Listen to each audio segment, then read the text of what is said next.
আমরা কিন্তু এই কথা বলি না আমার প্রিয় সাংবাদিক ভাইয়েরা, পরে আবার বলেন না দাঁড়িপাল্লায় ভোট দিলেই সব হবে। দাঁড়িপাল্লায় ভোট দিলেই সব হবে না ভাই, কিন্তু দাঁড়িপাল্লার লোকরা চুরি ঠেকায় দেবে, ডাকাতি ঠেকায় দেবে, দুর্নীতি বন্ধ করে দেবে, স্বজনপ্রীতি বন্ধ করে দেবে। আমার দেলোয়ার ভাই কথাটা বলে গেছেন মাত্র।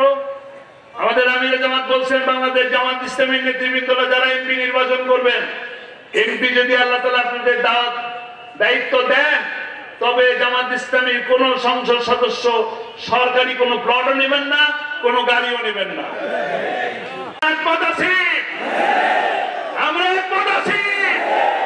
আল্লাহ যদি আমাদেরকে কবুল করেন, তবে আমরা প্লট নেব না, সরকারি সুযোগ সুবিধা নেব না, বরঞ্চ আমরা আপনাদের জন্য যত সুযোগ সুবিধা আছে পাড়ায় গন্ডায় বুঝাই দেব ইনশাআল্লাহ।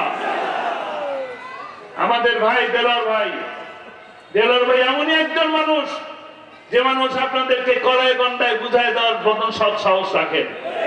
এক পয়সা দুর্নীতি আমাদের নেতৃবৃন্দরা করেন নাই। দেলোয়ার ভাই মাত্র বললেন আমাদের 2 জন মন্ত্রী ছিলেন।